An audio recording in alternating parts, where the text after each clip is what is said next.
We are starting a series which will look at the military structure of African nation states prior to colonialism.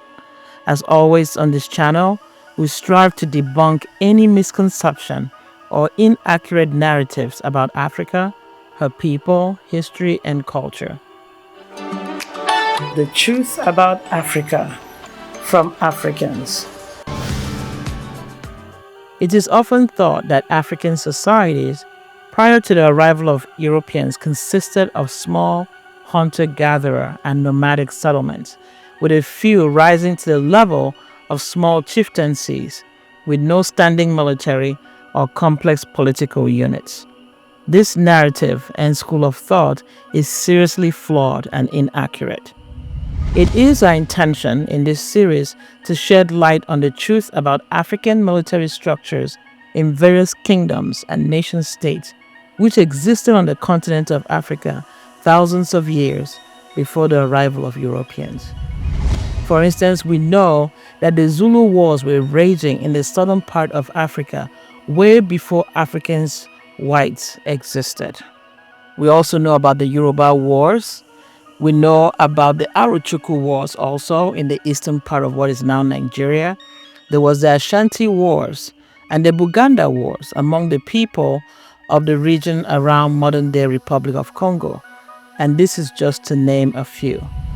These wars were fought by organized military soldiers for territory, to gain and control access to lucrative trade routes, to gain slaves, and raise levies against the conquered. And these were at a time when Europeans were not known by Africans. So again, the narrative that African nations learned militarization and warfare from the influence of colonialism is wrong. A case in point is a recent article published in the Oxford Research Encyclopedia of Politics on January 22, 2021. It stated, and I quote, "Civil-military relations of West African countries are influenced by those countries' colonial and post-independence experiences." It continues, "The military establishments of most African states were birthed from colonial armies." End quote. This narrative is wrong, and these are the kind of mindsets that we seek to correct. We need to debunk and correct the narrative about Africans. If we don't do it, nobody else will. We have to tell our stories. The writer of that article I just quoted is trying to say or has said that prior to colonialism, African nations had no military establishments. This is preposterous. Of course, that is not possible. We had so many kingdoms and nation states for generations on the continent, and they all had military. Some had military and some had standing military with barracks and regiments and training and everything that goes into keeping a military fit and ready for activation at a moment's notice. So this series is going to tell the African story about established militaries in kingdoms and nation states in Africa prior to the 17th century, which is when we saw the beginning arrival of Europeans on the African continent.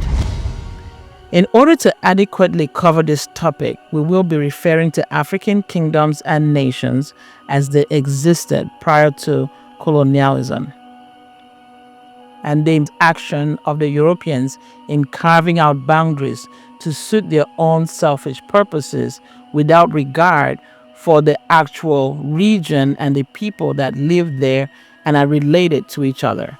For instance, in the 15th century, a Zulu kingdom occupied what is now modern-day Malawi. It occupied parts of South Africa, and also the kingdom of Kanem Bornu occupied part of what is now northern Nigeria, part of what is now the Republic of Chad, and it extended all the way up into what is now modern-day Sudan. So for this reason, we will approach this series by regions and kingdoms as they existed back before the Europeans arrived, and then we'll try to make references to the countries that currently cover where those old kingdoms existed. I believe this will be an educative and informative series. The more Africans learn and know about who they are, the greatness of their past as Africans, the more we will be proud of who we are and hopefully regain our rightful place in world events. So stay tuned, subscribe, like, and share this video, and thanks for watching.